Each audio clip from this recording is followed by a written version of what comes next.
नमस्कार। मैं डॉक्टर गौरव सुधाकर गाडगे। मेरे साथ है डॉक्टर सुधाकर विष्णुकंता गाडगे। आज के इस लेक्चर सीरीज में लेक्चर नंबर 3 हम आपके सामने लेके आए हैं। आज का ये लेक्चर कुछ सवालों से रिलेटेड है। कुछ सवाल हम लोग डॉक्टर साहब से पूछेंगे और उन सवालों का जवाब डॉक्टर साहब हमें देंगे। डॉक्टर साहब नमस्कार। नमस्कार। जी, आज मैं आपके सामने कुछ मेरे सवाल प्रस्तुत करना चाहता हूँ, जिन सवालों से आप वाकिफ है और अ, उस सवालों से जो हमारे अ, श्रोतागण है उससे रिलेटेड आंसर आपसे जानना चाहेंगे। तो मेरा पहला सवाल आपसे ये है, पित्त क्या होता है? ठीक है, नमस्कार। बहुत अच्छा सवाल आपने पूछा है। आयुर्वेद शास्त्र में 3 प्रकार की प्रकृति बताई गई है: वात, पित्त और कफ। अब क्योंकि आपने पित्त के संबंध में पूछा है, तो हम पित्त के बारे में ही थोड़ा जानने की कोशिश करें। अंग्रेजी में अगर इसका कुछ सही मतलब अगर निकालें हम, तो इसको हम अक्सर बोलते हैं एसिडिटी। एसिडिटी के कारण कुछ जी मचलन होती है और उल्टी की हाजत होती है, यानी उल्टी करना व्यक्ति चाहता है। अब पित्त प्रकृति जो है, ये जरूरी नहीं है कि पित्त के कारण व्यक्ति 24 घंटा ही पीड़ित हो, ऐसा जरूरी नहीं है। कभी कभी खाने में तली हुई चीजें आई, कफ प्रवृत्ति बढ़ गई, जी मचलने लगा क्योंकि एसिडिटी बढ़ी हुई है, तो ऐसे समय उल्टी होना लाजिब है। या कभी कभी ये भी होता है, आयुर्वेद शास्त्र में कहा भी गया है कि जब पित्त बढ़ जाता है तो जानबूझ के उल्टी की जाती है ताकि पित्त बाहर निकले। हमारे समाज समाज में कभी कभी ये कहा भी जाता है कि भाई फलाने व्यक्ति को उल्टी हो रही, का मतलब हम लोग लेते हैं अरे उसका पित्त बढ़ गया है। पित्त बढ़ गया है इसका मतलब पेट के अंदर गड़बड़ी हुई है, और जिसके कारण जो पित्त का प्रमाण बढ़ा हुआ है वो बाहर आना चाहता है, तो व्यक्ति स्वयं भी गले में उंगली डाल के उल्टी कर सकता है, जिसके कारण पित्त बाहर निकल जाए। ठीक है। जी, आपने हालांकि मुझे जो दूसरा सवाल मेरा था उससे हाँ, रिलेटेड आपने आंसर दिया है। तो मेरा सवाल यही था कि कई बार हम लोग, आवाज पहुंचती है आपकी तरफ? हाँ, आवाज कट रहा है थोड़ा। हाँ। मेरा दूसरा सवाल ये आपसे था कि पित्त को कैसे बाहर निकाला जाए। कई बार अ, अगर सर्दी खांसी हो जाए तो कफ निकालने के लिए हम लोग खांसते हैं। अगर सर्दी है तो छींक आने से भी कफ आपका निकलता है। तो उसी तरीके से पित्त अगर बाहर निकालना है तो कैसे निकाला जाए? बड़ी सिंपल प्रोसीजर है, उसमें कोई खास कॉम्प्लिकेशन नहीं है, ज्यादा सोचने की भी जरूरत नहीं है। हम लोग हमेशा ये बताते हैं कि भाई कुछ 2 गिलास 3 गिलास गुनगुना पानी बनाओ, उसमें थोड़ा नमक डालो और 2-3 गिलास पानी एक साथ पी लो। और जैसे अपन भारतीय बैठक जिसको बोलते हैं, जैसे बैठते हैं, या छोटे स्टूल के ऊपर भी बैठाया जा सकता है। गले में उंगली डालो, जीभ को थोड़ा दबा दो, तुरंत आपको उल्टी आ जाएगी। और पित्त जो भी बना हुआ अंदर है, या अंग्रेजी में हम एसिड्स कहेंगे, कफ भी बोल सकते हैं, ये सब चीजें जो है बाहर निकल जाएगी। बहुत ही आसान सवाल। कभी कभी ये होता है कि जी मचलता है, जी मचलता है, उस समय भी थोड़ा सा पानी लेके अगर हम वमन कर ले, जिसको हम लोग वॉमिटिंग या उल्टी बोलते हैं, तो भी पित्त बाहर आसानी से निकल सकता ये पित्त कितने बार निकालना चाहिए? यानी जैसे अगर हमें वमन करना है तो हफ्ते में, महीने में, ऐसा कुछ है, या डेली अगर वमन करे तो चलता है? नहीं, इस मामले में मेरे थोड़े विचार अलग है। होता क्या है कि मुंह जो है कुदरत ने अंदर डालने के लिए बनाया, क्योंकि प्रकोप ज्यादा होने से हम उसको उल्टी के माध्यम से बाहर निकालते हैं, ये बात सही है। मगर जब हम लोग उल्टी करते हैं उस समय आंतों के ऊपर प्रेशर आता है, टेंशन आता है, कभी कभी लोगों के पेट में दर्द होने लगता है। तो ऐसे समय वमन अगर करना है तो लगातार 3 दिन आप कर सकते हो, उसके बाद थोड़ा रुक जाइएगा। अगले सप्ताह में फिर अगर आपको ऐसा लगता है तो आप वमन कर सकते हो, मगर वमन करना ये एक आपके जीवन का हिस्सा मान के चलना, ये बात सरासर गलत है। तो इसलिए सप्ताह में 1 दिन या ज्यादा से ज्यादा 3 दिन बहुत हो गया। जितना ऊपरी सतह पे कफ है या पित्त है उतना आसानी से निकल जाएगा, सिस्टम आपकी क्लीन हो जाएगी, एक्टिव हो जाएगी, भूख बढ़ेगी, खाने की इच्छा होगी, जी मचलना बंद हो जाएगा। धन्यवाद। अगर हम लोग पित्त ना निकाले, पित्त अगर एसिडिटी या एसिड्स अगर हमारे पेट में रह जाते हैं, तो उसके इफेक्ट्स क्या हो सकते हैं? ऐसा है कि पित्त अगर अंदर रह जाए तो ये निश्चित है कि व्यक्ति जो है वो बेचैन हो जाता है। बेचैन इसलिए कि उसका जी मचलता है, पेट में गर्माहट लगती है, उसके बाद उसको बेचैनी महसूस होने लगती है। और पित्त का प्रकोप अगर ज्यादा सिस्टम के अंदर हो जाता है तो ये निश्चित है कि कभी कभी उसको बुखार भी महसूस हो सकता है। ये अक्सर बच्चों के बारे में ज्यादा।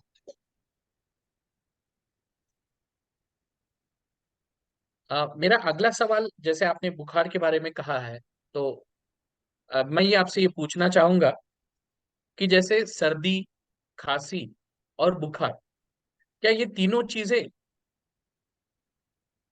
अलग अलग है या एक दूसरे से जुड़ी हुई है? हाँ, बहुत अच्छा सवाल है। आजकल इन चीजों को समझना बहुत जरूरी है। देखिए, सर्दी में कफ निकलता है, खांसी में कफ निकलता है, और तीसरा जो आपने कहा बुखार, बुखार ये सर्दी खांसी का परिणाम है। ये कहा जाता है कि कफ अगर ना निकले और सिस्टम में वो सर्कुलेशन में आ जाए तो कुदरत की ऐसी व्यवस्था है कि बॉडी का टेम्परेचर बढ़ जाता है ताकि उस कफ से बॉडी मुक्त हो जाए। तो जब कफ आपका सर्कुलेशन में आ जाएगा तो बुखार बढ़ेगा। कई बार ये होता है कि हम लोग उसके लिए कोई ट्रीटमेंट कर लेते हैं। अब ट्रीटमेंट कर ले तो कब बाहर नहीं निकलता, जब बाहर नहीं निकलेगा तो सर्कुलेशन में आ जाएगा और बॉडी का टेम्परेचर बढ़ जाएगा। और इसलिए सर्दी होना या उस कफ निकालना ये बहुत आवश्यक चीज हो जाती है। दूसरी आपने कहा खांसी।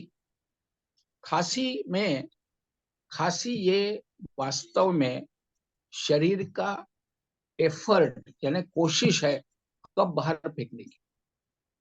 खांसी को हम लोग कुछ ऐसा गलत नहीं मानते। खांसी का मतलब सीधा है, शरीर ये कोशिश कर रहा है ताकि कब बाहर निकल जाए। और जैसे होता है ना, जैसे गिला कपड़ा है, आपको उसमें से पानी निकालना है तो पहले आप क्या करेंगे, ताकत कम लगाएंगे, पानी निकल जाएगा।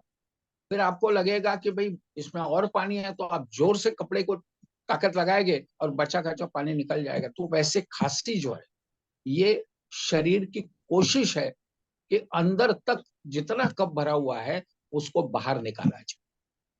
और तीसरा मुद्दा आपने जो बोला है बुखार, तो मैंने पहले ही आपको बोल दिया है कि कफ अगर ना निकले और सिस्टम में वो सर्कुलेशन में आ जाए तो निश्चित है कि बॉडी का टेम्परेचर बढ़ जाए।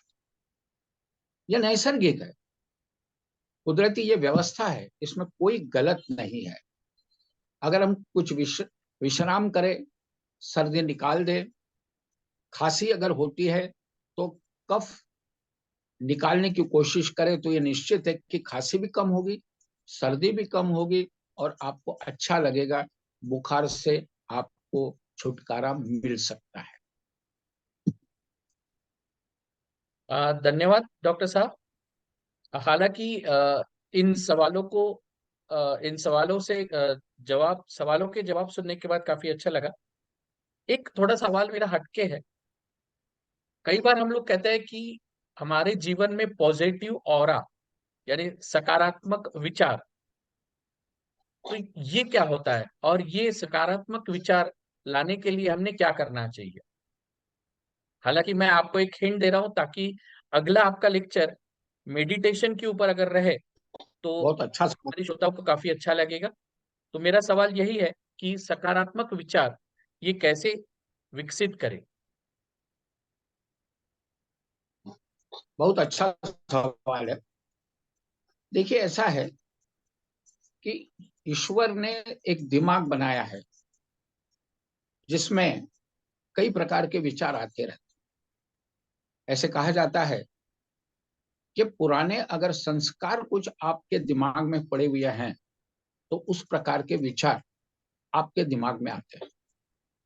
जैसे एक विद्यार्थी स्कूल से घर आता है, उसको देखने के बाद माँ बाप को लगता है आज कुछ ये डरा हुआ है।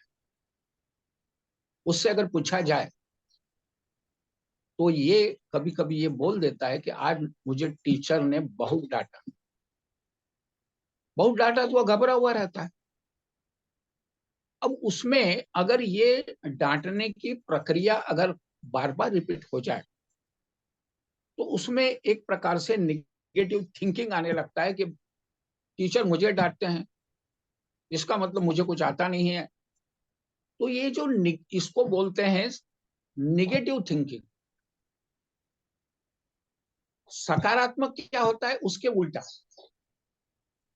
कई बार अगर इंडिविजुअल को अगर हमें ट्रीट करना है तो उसमें अक्सर हम लोगों को कहते हैं कि अगर निगेटिव थिंकिंग अगर आपके दिमाग में आ जाता है तो उसको हटाने के लिए पॉजिटिव थिंकिंग का इस्तेमाल किया जाए।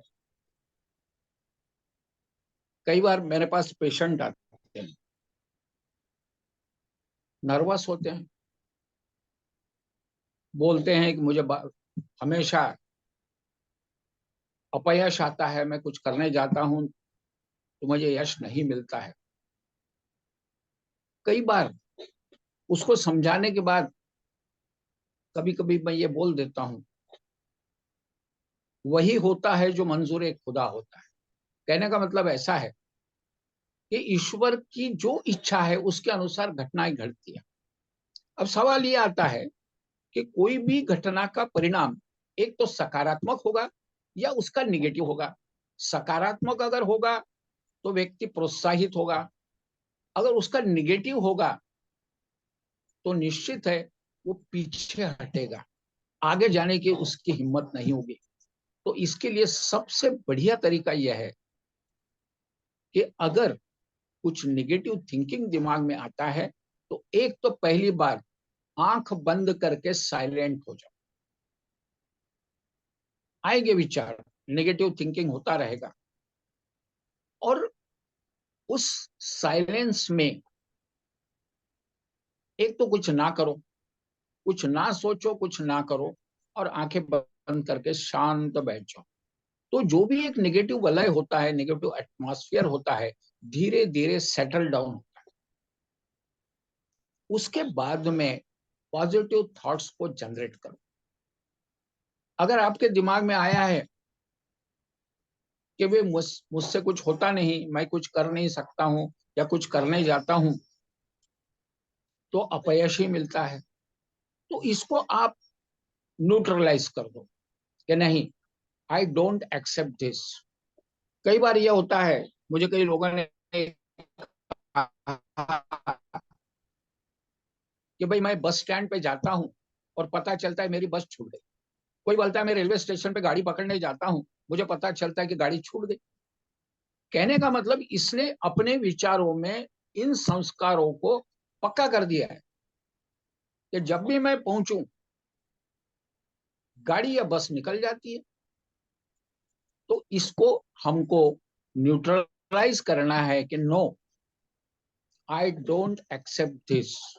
मैं जब भी जाऊं मुझे बस मिलनी ही चाहिए, मैं जब भी जाऊं मुझे रेलवे ट्रेन मिलनी ही चाहिए। और ये पक्का है कि वह घटना पॉजिटिव वे में आपके जीवन में आए। एक अपने जीवन का एक छोटा सा एक उदाहरण मैं आपको बता दूं। जब मैं सर्विस में था तो मेरे साथ में एक कॉन्ट्रैक्टर था, बरसात का मौसम था और हमारे हाथ में ड्राइंग्स थी। और जंगल में हम लोग जो है कुछ ड्राइंग वेरिफिकेशन के लिए हम लोग जा रहे थे। मानसून का वक्त था, आकाश में बदली आ गई और ऐसा लगा कि अब पानी आने वाला है। अच्छा, शुरुआत बारिश के होने के कारण पौधे बड़े छोटे छोटे थे, छुपे तो कहाँ छुपे, छुपने के लिए कोई जगह नहीं थी। फिर हमने क्या किया, वो ड्राइंग बड़ा मुश्किल से संभाल के एक बेरी का छोटा सा पौधा था उसके नीचे दोनों जाके बैठ गए। अब बैठने के बाद में मैंने मेरे कॉन्ट्रैक्टर को बोला कि अब पानी को रोक दिया जाए। तो मेरे तरफ देखने लगा, साहब बरसात को रोका जा सकता है? मैंने कहा यस, आप बोलो। तो बड़े अचंभे से वो मेरे तरफ देखने लगा और मैंने उसको कहा कि एक काम करो, तुम आंखें बंद कर दो, मैं भी आंखें बंद करता हूँ और केवल ईश्वर से प्रार्थना करो कि भगवान, मैं तेरा कार्य करने के लिए बाहर निकला हूं, अगर इसमें अपयश आया तो बदनामी तेरी होगी और यश आया तो नाम तेरा होगा। थोड़ी देर के बाद हमने आंखें खोली, आसमान की तरफ देखा तो बदली धीरे धीरे हटने लगी थी। ये हम ये नहीं कहते, हमारा ये कहने का मतलब कि जैसे विचार वैसा एक्सपीरियंस। अगर आप पॉजिटिव विचार करते हैं तो एक्सपीरियंस निश्चित पॉजिटिव आएगा, अगर आप निगेटिव विचार करेंगे तो एक्सपीरियंस आपको वैसे ही आएगा। इसलिए निगेटिव विचारों को न्यूट्रलाइज कर दो बाय पॉजिटिव थॉट्स। ऐसे कोशिश से सकारात्मक विचार धीरे धीरे बढ़ते जाएंगे और व्यक्ति कभी भी निगेटिव थिंकिंग नहीं करेगा। जीवन में हमेशा यही याद रखो कि जब भी निगेटिव थिंकिंग दिमाग में आएगा उसको आप न्यूट्रलाइज करो by way of positive thinking. ठीक है। धन्यवाद। आपके जवाब और जवाब से रिलेटेड आपने जो उदाहरण हमें दिए वो हमें काफी चीजें सिखा के जाएंगे। मैं अपने श्रोताओं से ये कहना चाहूंगा कि डॉक्टर साहब ये एक व्यक्ति ऐसे हैं जो बाय प्रोफेशन इंजीनियर रह चुके हैं और अपने जीवन काल में प्रोफेशनली इंजीनियरिंग काफी अच्छी तरीके से हैंडल करते हुए वो साथ साथ नेचुरोपैथी और होम्योपैथी का अभ्यास कर रहे थे। और कई सारे पेशेंट्स उनके सामने वो आ चुके हैं, पर कई सारे पेशेंट्स को उन्होंने अ, काफी अच्छी सलाह देकर दवाई देकर ठीक भी किया हुआ है। तो आपसे मैं सिर्फ इतना ही चाहूंगा कि अगर आप डॉक्टर साहब से कांटेक्ट करना चाहे तो डॉक्टर साहब से मैं गुजारिश करता हूं कि वो अपना नंबर यहाँ पर बताएं और उनकी अवेलेबिलिटी यानी उनका टाइमिंग किस टाइम पे वो आपसे कांटेक्ट कर सकते हैं वो भी बताएं डॉक्टर साहब। मेरा मोबाइल है 486 238 4 करने का जो समय रहेगा ये दोपहर में 3 बजे से शाम को 6 बजे तक रहेगा। इस दरमियान कोई भी कांटेक्ट कर सकता है। धन्यवाद। ओके, धन्यवाद डॉक्टर साहब। तो आज का हमारा ये व्याख्यान माला नंबर 3 हम यहीं रोकते हैं। अगले व्याख्यान माला नंबर 4 में हम लोग मिलेंगे नए टॉपिक के साथ। Thank you. धन्यवाद।